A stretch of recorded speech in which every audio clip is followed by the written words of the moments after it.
Okay, welcome back from lunch, everybody. That was good. Lovely. I don't know if any of them are back here. Bonnie, tell them we said thank you for lunch. That was those people are working really hard back there.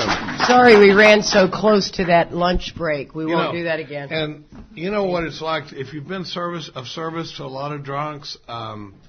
Most of us don't do a darn thing, but we have a lot of ideas about how it could have been done just a little bit better, you know. And so for those people that are back there doing it, I admire them. We're not always the most grateful bunch. I'm going to start off with the set-aside prayer again. Dear God, please help me set aside everything I think I know about myself, the big book, the fellowship, the steps, and even you, God, so that I could have a new experience. Please help me to see the truth. Amen. Katie did a great job of doing step 3 there. And we're going to roll into step 4. Nice job, Katie. We got an hour and 15. I've got some handouts up here. I can't find the one I use it. Now, I want to say, remember when I said I like to read and look for things that I agree with? I didn't write any of this stuff. This is all stuff that I've come across over the years that I enjoy, or it seems to match with my philosophy. The really funny thing about Mark was working with Mark. I would come across a piece of writing and I'd go, man, this is awesome. You know, this is so well put. And I'd show it to Mark and he'd go, yeah, I put that guy through the work in 92, you know. And then you hear this other one, there's another one up here. And it'd be just, I said, look at this spiritual malady piece. This is really awesome. He goes, yeah, I put that guy through the work in 98, you know. So I was like, well, no wonder it speaks to me. Because it was coming out of my sponsorship lineage, you know, it was the same kind of stuff I was used to hearing. But we always, you know, it's funny. This is the part of the talk when it seems like you have all the time in the world. And then, you know, you get halfway through and you still think, gosh, I got all the time in the world. I can tell my life story now. And then it's like the clock goes, well, damn. And next thing you know, you're out of time. So I'm not going to try to waste a lot of time because Katie and I are going to go back and forth on the 4th step. But, you know, it's worth. We got to make sure that you understand. You remember when we said the big book takes a big right turn on page 60, and I missed it for 17 years? That's what she was talking about. Is that all of a sudden, and if you're not careful, one of the biggest mistakes that I see in AA is taking somebody right from, are you willing to believe? You know, you got this alcoholism. Are you willing to believe there could be a power? And if they say, yeah, I'm willing to believe that maybe there's some kind of a God that can take me beyond where I am. If we take that guy right from that acknowledgement to saying, okay, then let's get down on our knees and do the 3rd step prayer, you miss this whole body of work that happens that she covered so well in pages 60, 61, 62, and 63. And I know it happens because it happened to me. And what happens is, as a result of that, I wind up working a program like the problem was alcohol. Like the whole time my problem was alcohol, and if I just don't drink, I'll be good, you know, and it changes. When I hit the wall with that in sobriety, and I went back and had this new level of 3rd step experience that she was describing, I'll never forget the first time I saw that line that she read that said, the first requirement is that I be convinced that my life run on self-will can hardly be a success. It was like it lifted off the page and we're going, Jesus, not only was I not convinced of that line had never touched me. And if you watched me move around out in the world, you darn sure were not seeing a guy that was convinced that his life run on self-will could hardly be a success. What you were seeing was a guy that thought, now that you got the alcohol off of me, I'll take it from here, which is just the opposite of what we're talking about. So that second surrender that Katie talks about is the one that happens, and for some of us, it may never happen. For some of us, it may happen well into sobriety. The first surrender is a surrender to alcohol and outside issues, and that's pretty easy because I've been beat up badly.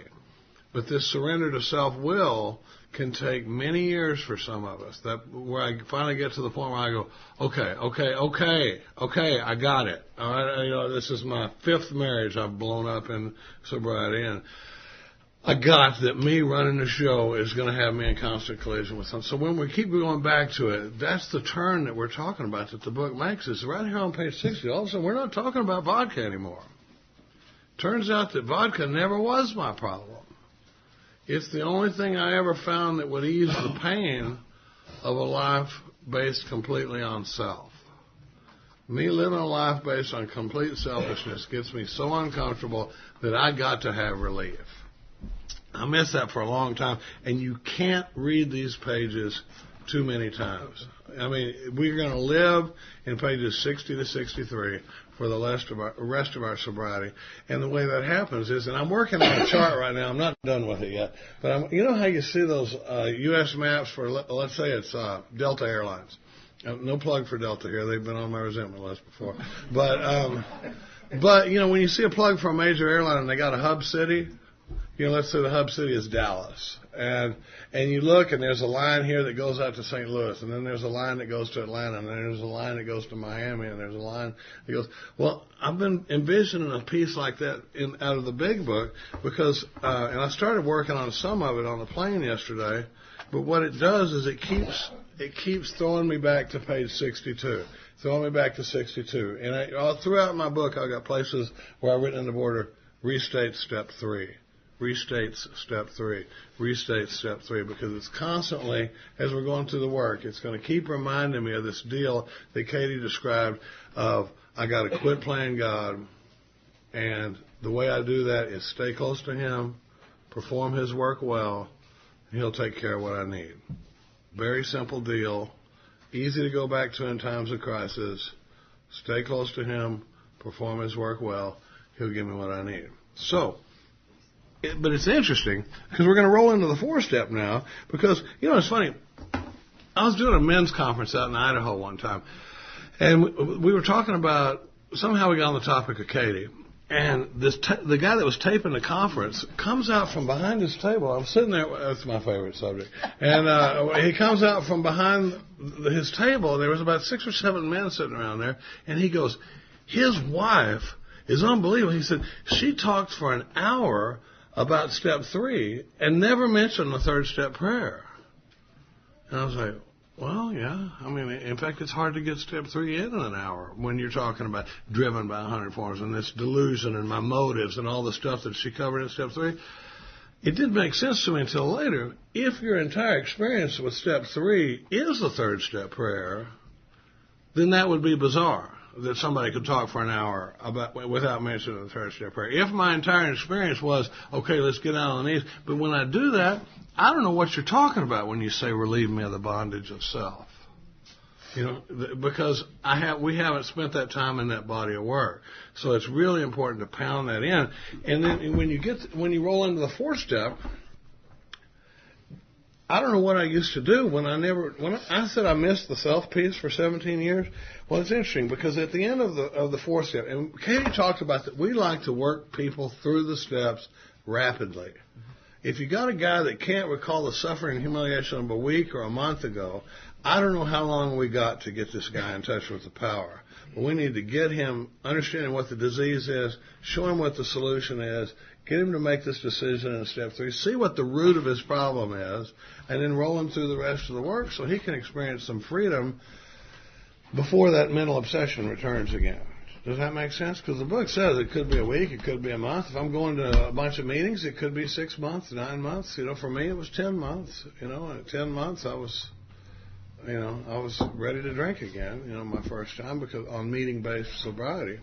Well, there's some references to when to do the 4th step in here, and I love what Scott, this friend of ours, says. He says there's 2 time references to when to do the 4th step, and he tells his sponsees you can do it on the first one or the second one or anywhere in between. Seems fair enough, doesn't it? It says next, we launched out on a course of vigorous action. Well, that's a time reference, right? Next. That's like right now. I used to think that this course of vigorous action was the 4th step, though. Anybody else think that? Mm-hmm. Me too. And but it turns out the course of vigorous action is 4 through 9, or arguably 4 through 10. But 4 through 9, and it says the first step of this personal house cleaning, or first step of this course of vigorous action is the personal house cleaning. It gets kind of interesting here. Though our decision, what decision? The decision to quit playing God. The decision we made, you know, the decision in the 3rd step is not in the prayer. It's over on 62 where it says, next we decided that hereafter in this drama of life, God's going to be the director, right? Well, over here it says, though that decision was vital and crucial, and I'm not going to take the time to look those words up, but your vital organs, you can't live without them. And something that's crucial is highly critical. And it says, though this third step decision was vital and crucial, it could have little permanent effect unless at once followed by a strenuous effort to face and to be rid of the things in ourselves which have been blocking us. At once is a time reference. So you can start your fourth step next, or at once, or anywhere in between, But it's not make some meetings and chill for a while and try to get comfortable until you feel like working on it. It's like, go sit down. We're going to sit down now that we've done the third step prayer together. Let's get up. Let's give each other a big hug. I like to do a formal third step with the guy. I like to get down on our knees, do the third step prayer. He does a third step prayer. I do a third step prayer. And I guarantee you there's a lot of times where I'm feeling it more than he is. Because the first time I did a third step prayer, I'm down on my knees with a grown man in a room by ourselves. I'm feeling awkward as hell, but now I'm right there, and I'm feeling every word of relieve me of the bondage of self that I could better do your will. Take away my difficulties. Why? So I can chill? No, it says so that victory over them would bear witness to those I would help. It's all about helping the new guy. And when we get into this fourth step, now listen to what it says. Followed by a strenuous effort to face and be rid of the things in ourselves which are blocking us. If I'm going to stay close to God and perform His work well, like Katie was talking about, I can't stay close to you until I get close to you. Does that make sense? So if I'm blocked, and it says we're going to a strenuous effort to face and be rid of the things in me that are blocking me from what? Blocking me from this power that we've decided is my only shot. Well, I can't stay close to something if I'm blocked. And I love what Katie, when she was talking about those slogans and stuff, and later the book talks about intuitive thought and that sort of thing that's going to come to us when we're unblocked. But if I'm blocked, God could be sitting next to me with a bullhorn, and I ain't going to hear it, because I'm blocked by. Well, so what does that mean? Because back on page 29 in the book, there's a very interesting line where it says, further on, clear-cut directions are given showing how we recovered, precisely how we recovered. The book is promising me clear-cut directions. It's not a bunch of vague, here's something you ought to do. Like you remember the first time somebody told you, you need to turn that over. Oh, thank you. My girlfriend's with, Swinging Richard, across the room from me, and she broke up with me, and now she's with him, and they're both grinning at me at the 5:30 meeting. Let me just turn that over, I don't know how to do that, so that's why even in the third step when it says, what do you mean, and what do we do? That's clear-cut directions. What are you talking about, and what do you want me to do? So that's what it says in here. It says, therefore we started upon, it says our liquor was but a symptom. So we had to get down to causes and conditions. And I've got a drawing. In fact, I've got it in the back of my big book. I've done it with so many new guys. It's kind of hard to see. But I've got this picture of a pipeline. And on one side is me. On the other side of this pipe is God. And in that pipe, my pipe is blocked. It's full of resentment, fear. See the little thing up here? It's full of remorse, shame, harms I've done to others, fear, resentment, judgment, stuff like that, right? Self-pity, all that stuff.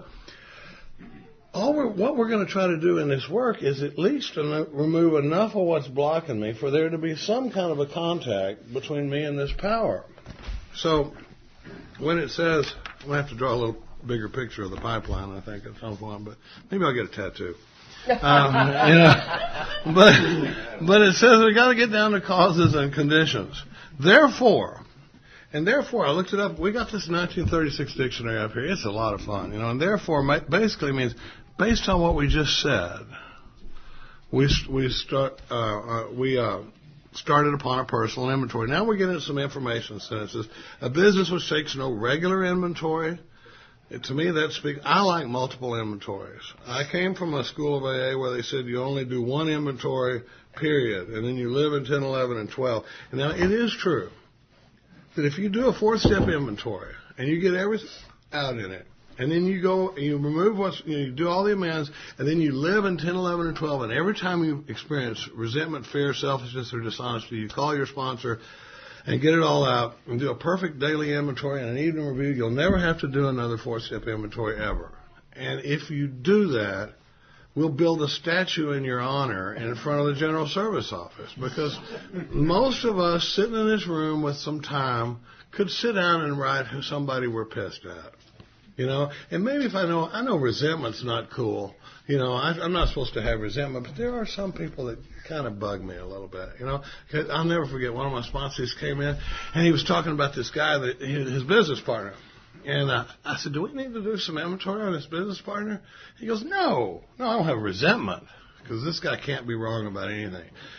I don't have resentment. And I said, really? And he goes, well, it bugs me a little bit, and Katie goes, well, then we'll do a bugs me inventory. How about that? We'll just do a little bugs me inventory. And he goes, well, it bugs me a little bit that I give him $500,000 every year. He doesn't do a damn thing. He's in Houston, I'm in Austin. He doesn't do anything with the business. I give him $500,000 every year. And Katie goes, there's column 2, and he was like, Mister, get your dog off of me, He's like, I didn't mean to walk into all this, I just wanted to, and so, but that's the way it comes out, is that I walk around with some of this stuff.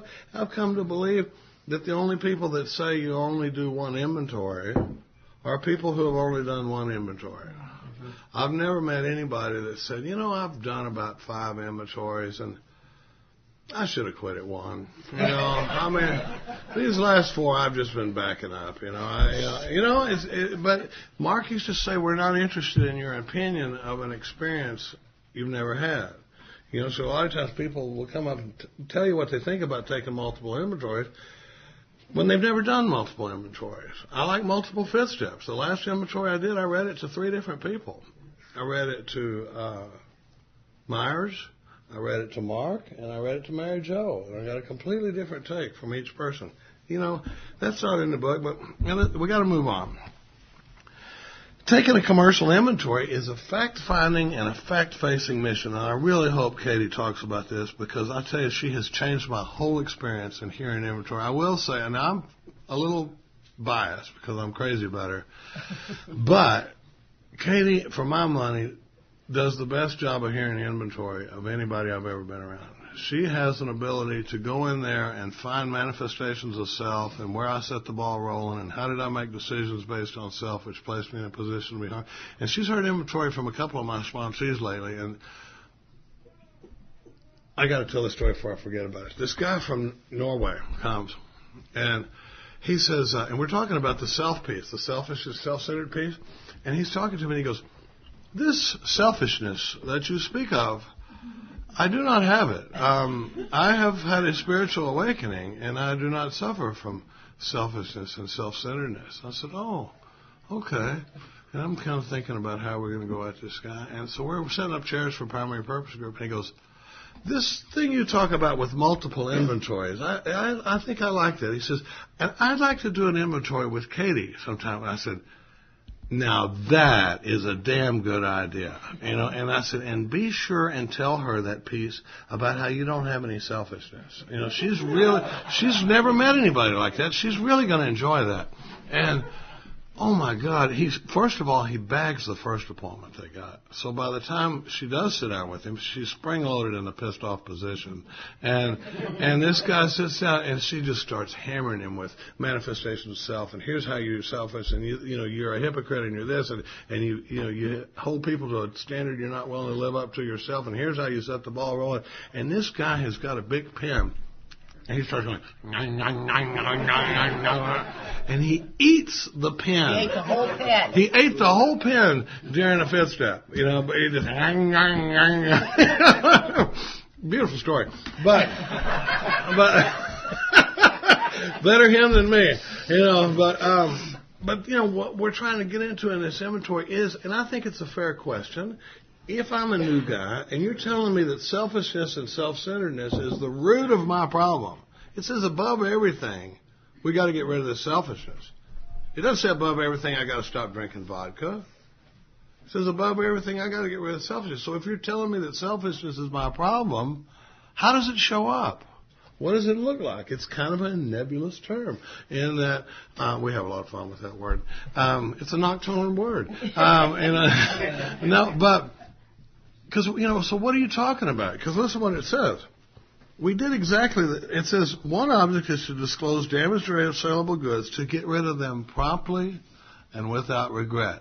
So when we do get into this work, we got to be careful not to drift into worry, remorse, or morbid reflection. Because that's not promptly and without regret. That's my ego showing up in another form. It's just self-pity and me, beat myself up for. I'll never forget when I was in college, they had a gag sheet of all these imaginary workshops the psych department was doing, and the one that caught my eye was one that said, dealing with post-self-awareness depression.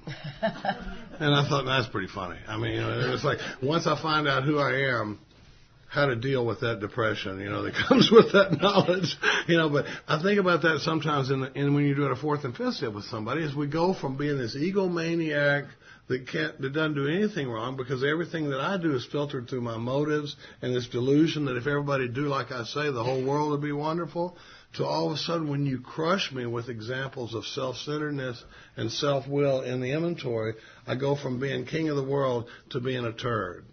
And the book's saying we don't do that. That's just the ego manifest in another way.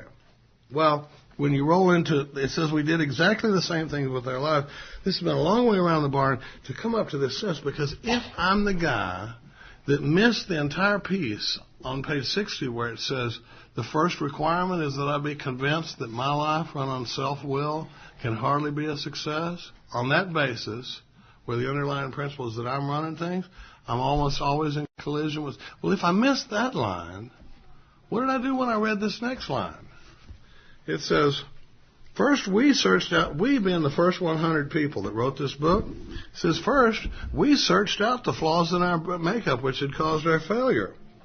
Being convinced that self manifested in various ways was what had defeated us. Stop right there, and I've written in my book, am I? Are you? Am I convinced that my life, am I convinced that self manifested in various ways is what had defeated us? That is a huge piece of information that I operated without for 17 years in sobriety.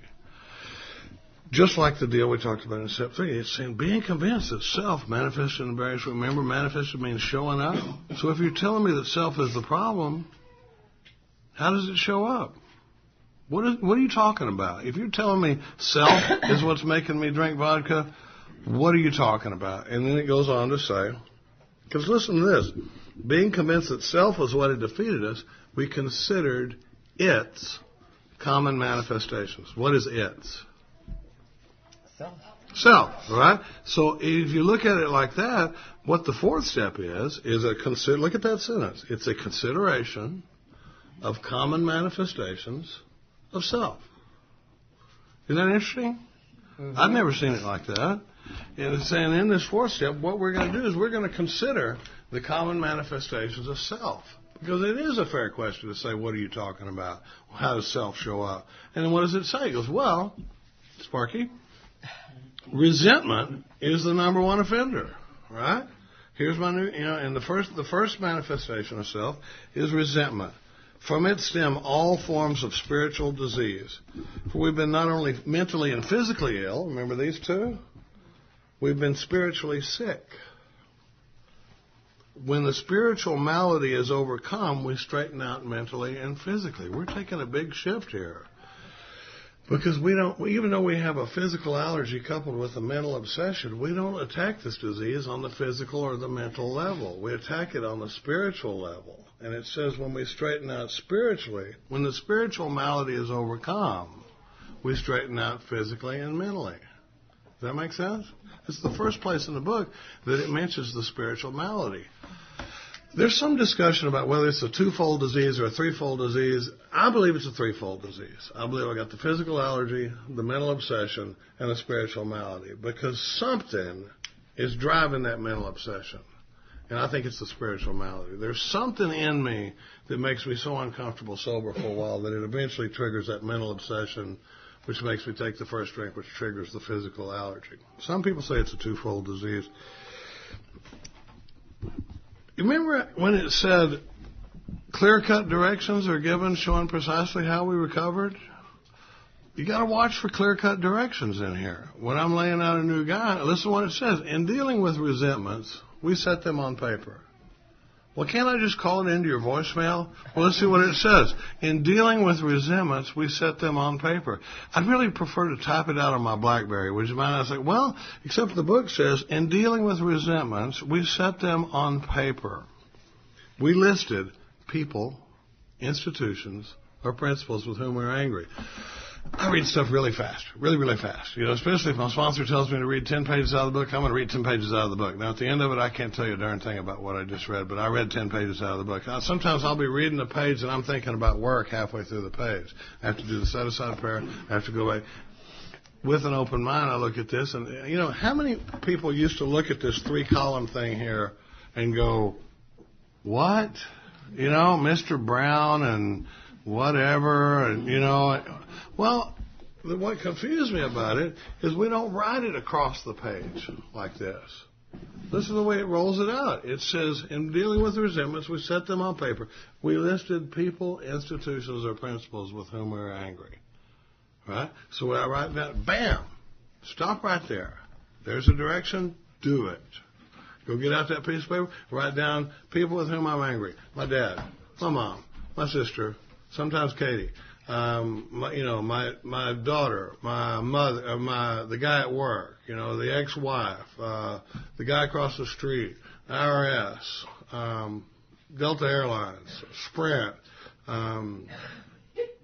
These are all very abstract, you know.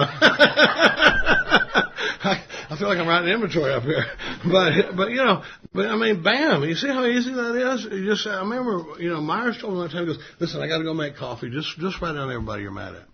And he went and made 100-pot percolator pot of coffee, and when he came back, I'd written 27 resentments, 17 years sober. And he goes, "How long since you wrote inventory?" And I said, 16 years, man. I mean, my sponsor said, you only do one inventory. And he looks at the list, and it's Ford, and it's American Airlines, and it's Sprint, and it's IRS, and it's, you know, and he's like, good God, man, collectively you resent about 5 million people. You know, but I mean, there it is. So, you know, see how easy that is? I mean, any good drunk can tell you who they're pissed at, you know, and then it says, what's the next column? We asked ourselves why we were angry. When you slow it down, these are clear-cut directions. Column 2, what'd they do? What's the cause? You know, and what I tell guys, though, is we're looking for bullet points. We're not going to do the great American novel here. You know, I want to hear, I'm mad at my ex because she dumped me, took the kid, embarrassed me in AA, cost me money, something like that. I mean, you look at Mr. Brown. Mr. Brown, it says, what did he do? He's hitting on the guy's wife. He says, his attention to my wife. He told my wife of my mistress. Brown may get my job at the office. When you think about it, listen to this guy. This is a guy that is hitting on his wife. That's a problem. All right? He told my wife I got a girlfriend on the side. And he's trying to get my job at the office. One of the best AA T-shirts I've ever heard of says, right on, it said, Mr. Brown needs his ass kicked. Because when you think about it, he's hitting on his wife. He told his wife he's got a girlfriend. But the thing about it is, Brown got 19 words in the 4th step. He didn't get, well, one day when I've worked at this place since 1972, and Brown's always been a pain in my ass, and, it's just bullet points. Bam, bam, bam. And then we go to the next one, and it says, in most cases, it was found that our self-esteem, our pocketbooks, our ambitions, when I talk about ambitions, I'm talking about how did I want things to turn out, right? If Brown hitting on my wife, it's going to affect my sex relations, my pocketbook, my pride, my self-esteem, and my ambitions, because this is definitely not the way I wanted things to turn out. Does that make sense? Mm-hmm. Pretty simple, right? And then we go into On our grudge list, we said, this is column 3 still. On our grudge list, we said opposite each name our injuries. Was it our self-esteem, our security, our ambitions? And then it says we went back through our lives. Now, I'm trying to go through this pretty fast because it's funny. When you turn to page 66, we're going to change gears with resentments because it's going to tell me that to get as far as that people were wrong is as far as most of us ever get, right? These people are screwing me around. It's just concluded others was wrong as far as most of us ever get. So the end result was they continue to wrong me and I stay sore. Well, it's going to go on to talk about all the way that threatens my life 6 times on page 66. It talks about how for regular people, resentment is doubtful that it's okay for them, but for the drunk like me, and I like this line where it says, whose hope? So what is my hope? My only hope is the maintenance and growth of a spiritual experience, right? It says this business of resentment is infinitely grave. If we were to live, so this is really only important for the ones of us that want to survive, we had to be free of anger. The grouch and the brainstorm. Brainstorm is an amazing word to look up in this old dictionary. Because we think brainstorming is sitting around coming up with good ideas. You look it up in here and it says a sudden and violent mental outburst. Brainstorm in 1935 meant rage. And so being the dumpy grouch or being the rage guy, it's doubtful that they're okay for normal people. Dubious means doubtful. But for us, it's poison. I can't handle it. It needs to leave that kind of stuff to people that are better equipped to handle it. Now, here's where it gets interesting. Now, do you want to do this piece? Well, yeah, I can. I want to say this before I return it over to Katie. There are a lot of 4-step guides out there.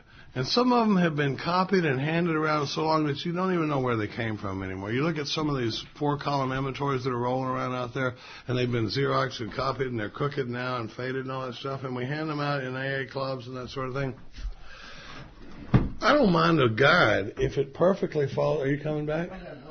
I don't mind a guide if it perfectly follows the language of the big book.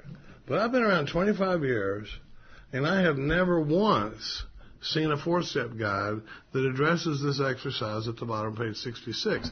The exercise of writing about this stuff, there's a lot that can come out of writing my resentments, but it's the prayers and it's the looking at this thing from an entirely different angle that are monumental in a 4th step, and I didn't see it for a long time. And since she's gone, I'm going to start into it because it says, we turn back to the list. Right? For it held the key to the future. We were prepared to look at it from an entirely different angle. And what I do with the guy now is I'll look him dead in the eye and go, dude, are you ready to look at this from an entirely different angle? You know, because they usually can admit the way I've been looking, it ain't working out real good for me. You know, and I go, okay. Even though in my mind I'm thinking there's really only one take on this deal. I don't know why I'd want to look at it from an entirely different angle, but fine, whatever, you know. I'll look at it from an entirely different angle. We begin to see that the world and its people really dominate us. In that state, the wrongdoing of these other people, fancied or real, has the power to actually kill a guy like me. How could I escape? I saw that my resentments must be mastered, but how? I can't wish them away any more than I can alcohol. We're back up against that lack of power, right? I can't just get to the end of this and go, by golly, Mark was right, I must be less resentful. You know, I can't wish this stuff away. And then it says, this was our course. Remember when it promised me clear-cut directions? This is where this deal gets heavy. And we call it the sick man prayer. It says this was like, we realized, first of all, that the people who wronged me perhaps were spiritually sick. What if this dude that did this to me, and the way I'll say it to these guys, I'll go, is it possible, stay here, man, I don't want you to miss this. I see your ego's going, leave, run, don't listen to this part. I'm with you. Don't listen to him, you need coffee. Yeah. Keep an eye on when your ego is saying, you've got to get out of here now. I'm just picking on you, man. But, because look at what it says we're going to do about this resentment. It says, we realize that these people that are on my resentment list, what if they're sick? What if this guy, sometimes I'll go, this guy that did this to you, is it possible that given their tools, his background, the way he was brought up, the way he was raised, what's driving him, and what might have been driving him on that, is it possible that he was doing the best he could on that day? That he wasn't even trying to do that to me, that he was just doing it. And then it goes into, though I don't like their symptoms, which is column 2, or the way they disturb me, which is column 3, they, like me, are sick too. When you get 2 sick people working together, there's a communication level that's a lot deeper than when you just tell me you're sick and I go, oh, that sucks. Hope that works out okay. Right? When you get 2 people that have the same kind of illness working together, this human condition, we can communicate on a much deeper level. Now we're rolling into a different level with these resentments, and it says, you remember how you hear people in the room say, we pray for the people that we resent? That's from one of the stories back in the back of the book, and it's not a bad exercise, but we got to say 2 prayers, because right here, I'm praying for me. It says we ask God to help us. Show these people the same tolerance, pity, and if you look up pity in this, it means more like compassion and empathy, not this condescending, bless his little pointed head type of pity. It's like, so God, please help me show this person the same compassion that I would somebody that was sick. And it says, when a person offended, we said to ourselves, this is a sick man. How can I be helpful to him? God save me from being angry. Thy will, not mine, be done. Guess what it says right there? Restate step 3. This is one of those little lines back to the hub where it says, God save me from being angry. Thy will be done. We avoid retaliation or argument. We wouldn't treat sick people that way. If we do, we destroy our chance of being helpful. Happened to me the other day. A friend of mine that was way off in untreated alcoholism and was just blazing a path through everybody's lives, and I knew I could help him if I could get him to hear me. But then he started pouring the hot, and he turned his guns on me, and my ego went to work, and before I knew it, I'm yelling at the guy. And after we got away from that, I was like, I have destroyed my chance of being helpful. He is not going to come to me if he ever realizes that he's in trouble, because the way I didn't do this reaction, I got hot, when he's like turned it on me. We avoid retaliation or argument. We wouldn't treat sick people that way. If we do, we destroy our chance of being helpful. We cannot be helpful to all people, but at least God will show us how to take a kindly and tolerant view of each and every one. It's interesting to notice that this exercise comes after column 3, but before we do the 4th column, or whatever you want to call this exercise on page 67, and it is a powerful piece of work, because that rolls me spiritually from a place of here's who I'm mad at and what they did and how it affected me. And everything from, when we're talking about looking at it from an entirely different angle, it's moving me into a place now where I can look at me. Putting out of my mind what they did, I can look at my faults. And then I can see, and I have seen some magic stuff happen out of this. Can I tell one story? One, and then you're done. One and done. I don't know which one to tell. I've had 2 very, very powerful experiences. Roy has told me it's okay to tell this story. But I've told this one before. So Roy had this resentment against his dad. Don't ask me. Well, Roy had this experience with his father. He was mad at his father. My dad, column 1. What did he do? Told me my mom committed suicide real coldly. Right? Roy's sitting on the front porch one day, and Dad comes walking through the front yard and says, your mom killed herself today. And goes all in the house. He could not believe that his dad would be that thoughtless, that heartless to just blurt that out at him and go in the house. And he's mad at this guy forever. He's mad, 40 years, he's mad at this guy. Mm-hmm. We get to talking. We talk about looking at it from an entirely different angle. And we do the sick man prayer on this guy where I go, is it possible? And I said, let me ask you a few questions. Katie has taught me volumes on this fact-finding and fact-facing mission. When I'm hearing inventory now, it's like being a reporter. You're going, now, where'd you grow up? How many kids were in your family? And where'd you fall on those kids? And how old was your dad when this happened? How much money was there around? Were there other relatives around? Where were you living? You're getting all this information. And as we're shaping it up, when you talk about looking at it from an entirely different angle, I said, let me ask you something, Roy. How old was your dad when this happened? He goes, probably 38. I said, okay, so your dad's 38 years old. He's been married to a woman with significant mental illness. He's been through a lot with her. She's tried to harm herself before. Today she has successfully killed herself. He's got to come home. He's got to plan a funeral. He's got to notify everybody in this little town of Rockport, Texas, that his wife has killed herself. He's got to worry about the judgment he's going to get from all of them, all these people in the community. He's got to plan a funeral. He's got to figure out how to run a family and make a living with 3 kids at the house. Is it possible?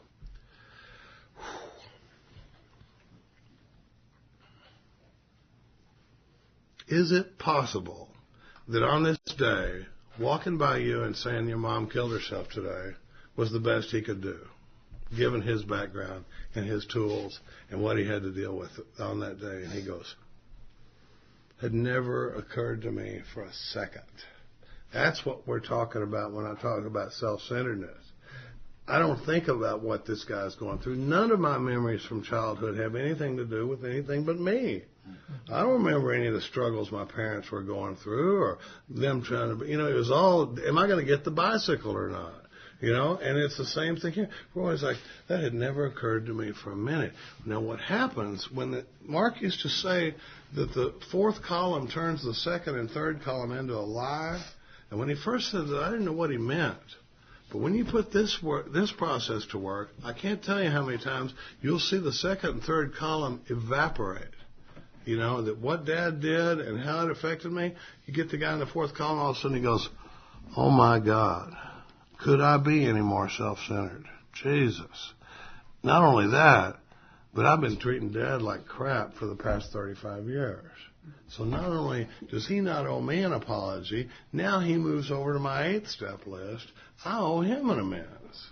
I've seen it happen over and over and over again. I had a guy in my office Wednesday that just turned bright red when we looked at it from an entirely different angle because he was so embarrassed by how self-centered he was in this situation with his in-laws. He's just like, oh my God, I cannot believe I had that selfish of a take with him. But with Roy, I watched a 42-year-old resentment just go poof, like that.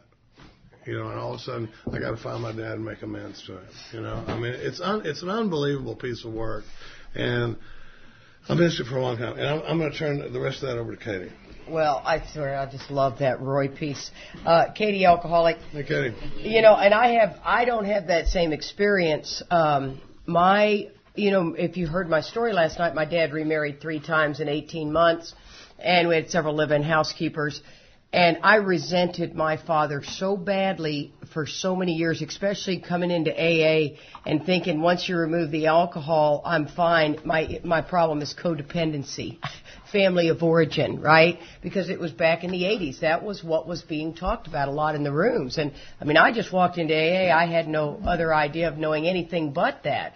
And so I resented my father so badly. And nobody had me at that time looking at it from an entirely different angle. As a matter of fact, we assumed that I needed to feel these feelings, and if I felt them, I'd get through the resentment, yada, yada, yada. And what happened is at 10 years, I decided, darling, to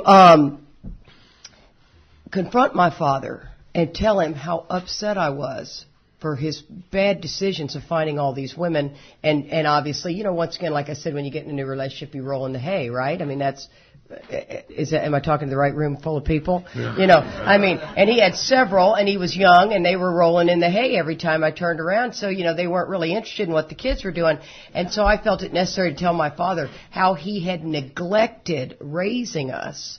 And unfortunately, when I did that, he turned to me and he said, okay, I effed up. Is that what you want? And I thought, I just thought that was going to feel better. I really did. It was exactly what I wanted. It felt horrible. And then at that moment, what was my first thought? You're going to go and tell that stepmother that Katie, who's the crazy one, because she's in that 12-step program, is, once again, she's off her rocker. And my dad never told my stepmother. As a matter of fact, she just told me that about a year ago. That, I don't know what happened up there when you guys visited. But she said, she said he never, maybe you could be, why don't you start knitting too? The knitting doesn't bother me over there. It's just when it's right here. It makes me crazy. And, no, Martha knows that does not bother me. My husband could maybe paint his toenails here in a minute. Dental floss or something, honey? You need anything else? So, back to my train of thought was... He never told her. Thank you. He never told her. And, she told me, she said, your father never told me what happened that weekend. So he did respect that. However, what my point is that I never got to see what this man went through when he lost my mother and he had these 3 children until I experienced it when I lost my husband. So not only, and I'll try to get through this without crying, not only did I not get to see what Roy saw it through an inventory process, I got to live it, and I did exactly to my son what had been done to me by my father, because at that given moment, there was no way I could think of anybody but me and the pain I was in, and I neglected my son, who was 15 years old. I let him sit in that house with no groceries. Stone cold sober I was.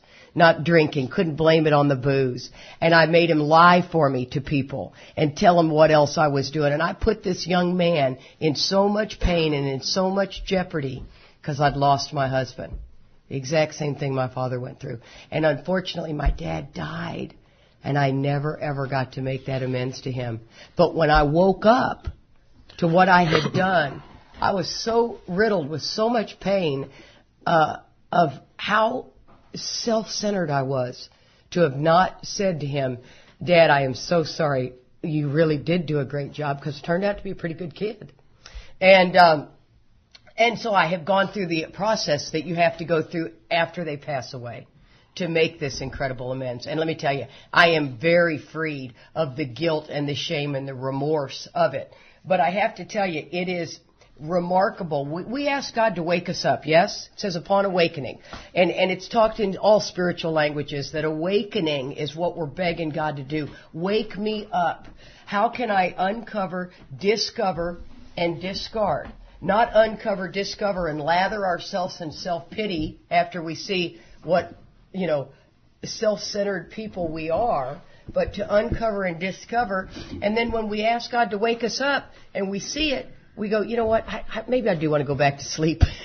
You know what, this is a little too much for me. This is almost too much for me to handle. I need to go back to sleep. And God's saying, you asked me to wake you up. Stay awake so we can get through this. This is an amazing process, because it's not who I am. It's what I made myself, right? And now, Martha, you're still going to knit through this process, right? Have I stopped the knitting? Oh, I'm sorry.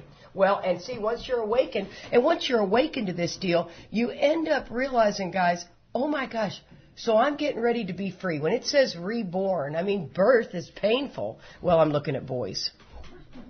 Birth, women. I like the whole process. Birth is unbelievably painful, but you're getting ready to experience something amazing, right? And when it talks about being reborn, this stuff is painful to look at. It's painful to uncover. But, oh my gosh, I got to get through that. Spiritual growth is only through the touchstone of pain, right? And here's something that I find very interesting. It says, back on page 64, where it says, therefore, we started out on that personal inventory.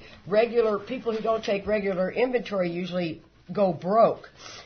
I can't tell you how important it is to write 4 or 5 people down and do an inventory a couple times a year. I can do a 10-step with my sponsor, and the truth of the matter is I need to do some written inventory, because until I go through the semantics of writing the inventory, looking at it from an entirely different angle, and doing the work sitting there with my sponsor, it's always self-righteous, and I'm always a hypocrite. Always, always, always. I was doing inventory with somebody a couple of days ago, and I listened to a lot of inventory, and they were very upset that their father was unfaithful. And I mean, this individual was in his 60s, right? Now, you'd think it's kind of time to work through that resentment, right? Dad's long gone. And I said, he was unfaithful, huh? And he said, yeah. And I said, have you ever been unfaithful? And he goes, no. I said, you have never been unfaithful. Now I'm talking about alcoholism. I mean, guys, some of y'all may never have been. I find that really hard to believe. You know, never, ever unfaithful. And he goes, well, not when I was married. Oh, so we're talking about an old idea. See, that's infidelity if you're married. I mean, adultery if you're married. But have you ever been in a committed relationship with somebody not married and screwed around? He goes, well, yeah. Oh, I see. So what we are is a hypocrite, yes? Now, I'm not saying what Dad did was okay. But I'm just saying the hypocritical aspect of I did the same thing. And that's what we're talking about. So when it says taking a commercial inventory is that fact-finding and fact-facing, I'm on the fact-finding is the searching. It's really my job. Because, see, women especially are the worst. Women, you know, and that's one of the reasons I think women should work with women. I will stand firm in this, and I know I'll piss a bunch of people off when they hear this on the tape. But we women think differently than boys, right? Amen. I mean, we do. We are complex, and we go 9 different avenues. You know, I mean, we're not all about the act of sex. We're about the act of intimacy. You know, blah blah blah. And so, you know, but what women will do is they will have an emotion on a delusion, and it won't even be happening. So if you're not careful, somebody will say, well, let me go ahead. I know you're hurting. Let's talk about your feelings. That's actually a death wish for a woman, because we really don't need to talk about your feelings because it's a delusion. It hasn't even happened. And if it did, it's not even the way it looked like it happened. So if you'll you can sometimes go to these women's conferences and they're so touchy-feely, and you're like, oh my God, you guys, these feelings will kill us. Because it says fancied or real. May not have even happened, right? So that's why I'm so careful when I'm working with women is, you know, like I'll say, stop crying. There's no crying in baseball, man. Stop. You know, stop crying. You're crying over something that didn't happen. And how many women do you know when you start telling a story and then you go, and then you're like, Jesus. It's as if it's happening again. Stop. Come on, ladies. I've never met anybody like that, honey. And this one here, he'll go, Katie, I can't even understand a word you're saying. You're crying so hard. I'm like, sorry. And I am as if it was happening at that given moment. That my sponsor calls it the abyss. Stay away from the abyss, Katie. It'll kill you. Because it's fancied. It ain't happening today. I can bring up a childhood memory and be bawling my eyes out 40 years later. I don't necessarily think that's a good thing. Not if we believe in this loving God that says, let's take away my difficulties so that victory over them can help this girl who needs it, so that she's not living in pain with a 40-year-old memory that keeps haunting her. And that's what I believe. And trust me, I've had enough counseling to where it was like, oh, the 12 steps brought me the freedom. Don't get me wrong. I'm not knocking counseling, but I think we can take it to a limit. Yes. No, kind of, maybe. Okay, so remember, too, guys, there's 2 spots in the book that say to get rid of this promptly and without regret. When you're doing inventory, be very sure that you're keeping this person from going to self-pity. They will go to self-pity by nature. It's just what we do. All of a sudden, when you start going, my God, you know, when I realized what I'd done to my dad and held him accountable, and then not only held him accountable, but confronted him, and then I lobbed out there how old I was first time I'd had sex. Oh, just what my father needed to hear. You know, any father doesn't even want to know that's happening. You know what I mean? I just, watash. You know, it was just terrible. When I realized the pain I caused my dad, it was heartbreaking. And my dad was already gone. So what did I want? I wanted to go to massive self-pity, massive guilt, massive shame. And it says, no. This is what you've got to do to uncover this, discover it, and let God take that pain from you. It's long been forgiven. It really has been. My dad forgave me, just like we forgive our children. My dad forgave me a long time ago, and so it was me. See, the reason when we talk about this piece of self-centeredness, guys, selfishness, the reason it shows up in resentment, fear, and sex with an emphasis, actually it's harms to others with an emphasis on sex, because that's usually how we harm most people, is through our sex powers, right? Be it jealousy or whatever you want to, call it. Resentment, the way it shows up for selfishness, is I'm angry at you because you didn't do what I wanted you to do. It's my selfish motive. You see that? Fear is I'm afraid you're not going to do what I think I want you to do. See how that's selfish? I'm afraid you're not going to do what I think you do. And then harms to others, I feel guilty for hurting you. Rarely do I feel feel bad for you hurting. I feel bad because I feel guilty. How many of you guys have harmed your children in drinking and you still feel guilty? They've long since gotten over it, right? They've moved through it. I'm still feeling the guilt and shame and remorse. Guilt, shame, and remorse is one of the most selfish feelings you can ever have. The rest of the world's moving on. Get over it, is what they're saying. And see, you see that level of selfishness? Like I say, it's in my DNA, guys. I don't want it. I don't want it as much as I'm talking about it. But until I get in touch with that power, He is the only one who can remove this and make this compassion. When it says on here, it says free of anger. Wait a second, I jumped a little too far ahead. The paragraph that Charlie was talking about, we did exactly the same thing with our lives. We took stock honestly. Page 64. 64. First, we searched out the flaws in our makeup which caused our failure. It's telling me right there that self manifested in various ways is what causes my failure. We're going to tie that back into so my troubles are of my own making. We got the opportunity to just do that. So my troubles are of my own making. When you come to me and you say, oh my gosh, I'm pissed off at so-and-so, I'm afraid of this, or I have hurt somebody, we're going to figure out where you set the ball rolling, where you are the producer of confusion rather than harmony, where you stepped on the toes of your fellows, and where you made a decision based on self which later placed you in a position to be hurt. You work with somebody like that, boom, boom, boom, problem solved. We got something for you to go to God with, because I can't fix you. I can tell you all day long, oh, you shouldn't have done that. Bad move. Or they shouldn't have done it. Yeah, or they shouldn't have done. Well, Charlie was doing some inventory a couple of nights ago with a knucklehead that I could whack with a hammer right now, and and the guy is sitting there and he's mad. He is mad, and I'm doing a little fact finding. I've been sick for a couple of days, right? So I'm in my robe and my hair's all a titter, and I'm asking him a couple of fact finding questions, and he is hell bent that these people are wrong. And I said, well, you know what? Screw the bastards. I guess they are at fault. Too bad. And I looked at him and I go, is that what you want? Because now you're going to walk out of here with your resentment. I said, until you get to wherever you can find your part in this deal, I mean, you've been done wrong then. And he hadn't been. It was so clear he hadn't been.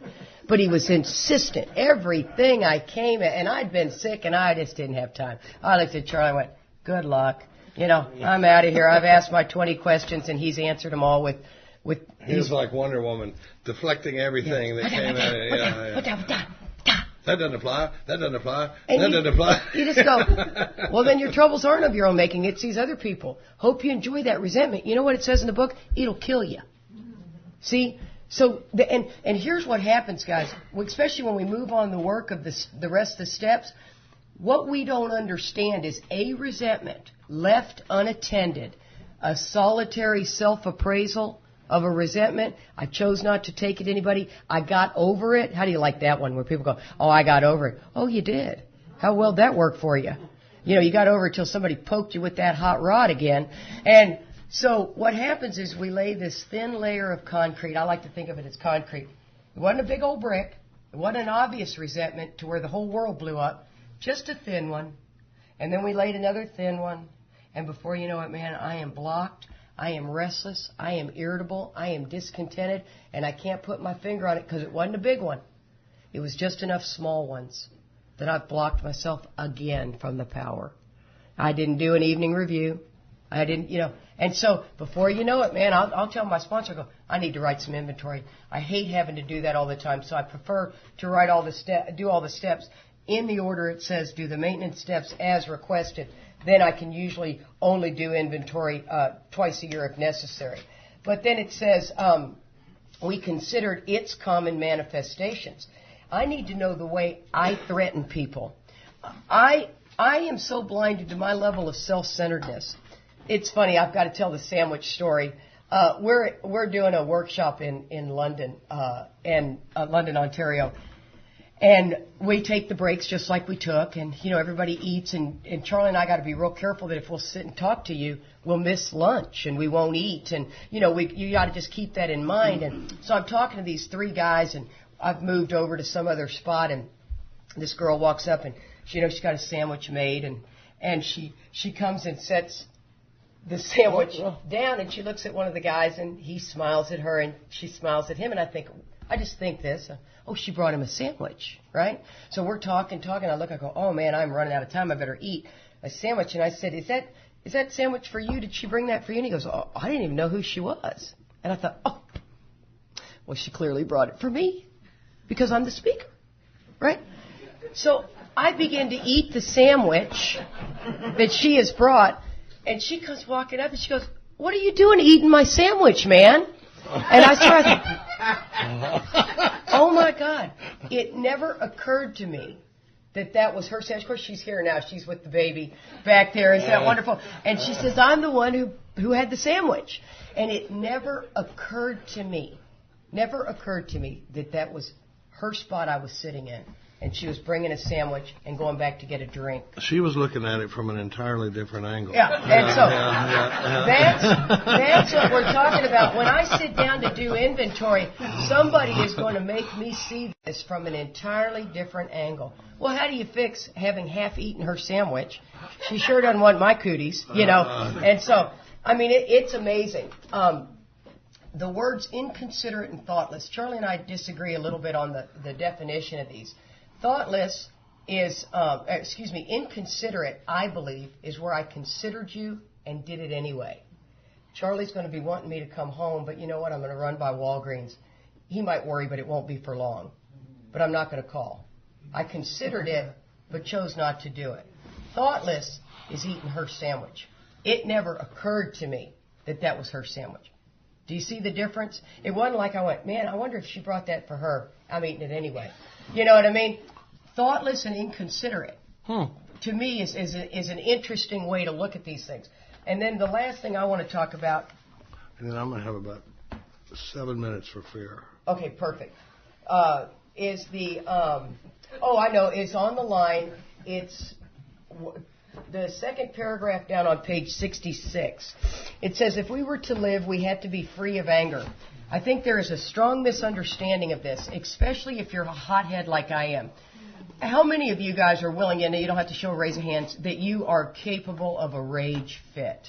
You're capable of acting like a 12-year-old, a 6-year-old, where you are having a hissy fit, and you walk out of there and somebody looks at you and you go, what are you looking at? You'd act the same way as I did if they'd have treated you like that. Jesus. Okay. Yeah, I'll give you something to cry about. So it says we have to be free of anger, and I think, unfortunately, what a lot of people have a tendency to do in AA is they think they're free of anger, and they have gone to silent scorn. See, if up in my head I'm having a rage fit, I'm still got anger. I'm not free of it. Now, I have certainly bettered myself, and we're proud of you. Don't get me wrong. We are way proud of silent scorn over that level of a rage fit. Yeah, it means trash in the place. It really does.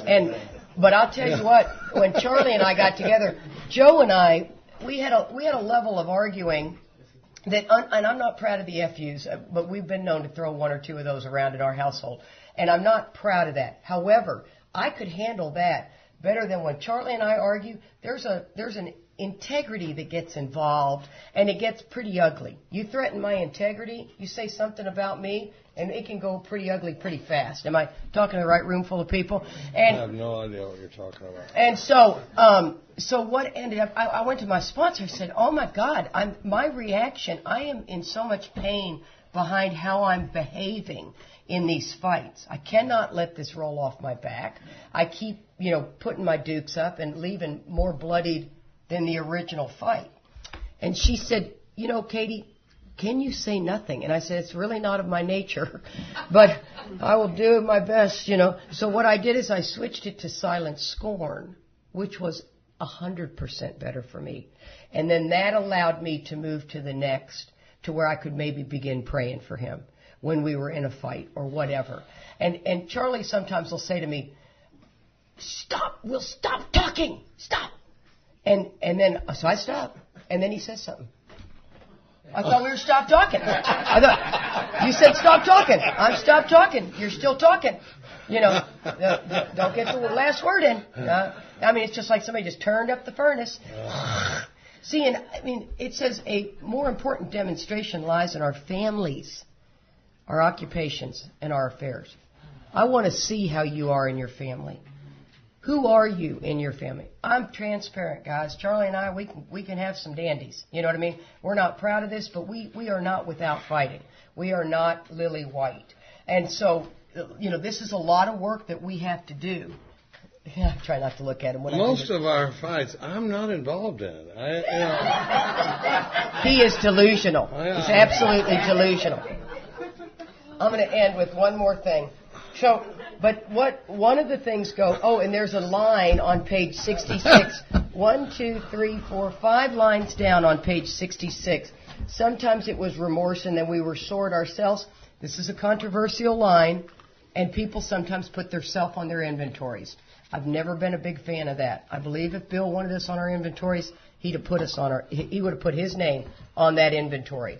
I don't believe that was what was meant to be. I think, unfortunately, again, the treatment centers have birthed that concept. But doesn't it make sense? If I have a disease of self-centeredness, when I write my resentment list, who's the first person I'm going to want to talk about? Me. When we get to the amends list, who's the first person I'm going to want to make amends to? Me. Look at what I've been through. I should have a Porsche. So I don't know. And then the other piece of that is, that's not, if you look at the paradox of spiritual principle, we certainly do on some level need to forgive ourselves, right? There's no doubt about that. Even if it's just a verbal, lighten up, Katie, on you. You're okay. But I really believe that if you believe in the paradox of forgiveness, is we are forgiven when we forgive. So the magic happens in the 9th step. Not us writing the inventory on us, but it's when we ask for forgiveness, all of a sudden we no longer hate ourselves so deeply. Now this is too big a stuff. Glenn, when we come back from the break, I don't know how. Can we finish the rest of the 4? And then I think what we're going to do is finish the rest of 4, because the way we do it, we kind of blend 4 and 5 together, because there's so much of the tools. I'm always training people to be able to sponsor. That's our whole deal. We want to get you in touch with the power, have this experience, and then get you out working with others. So I'm training sponsors when I'm sponsoring somebody. And so I'm always.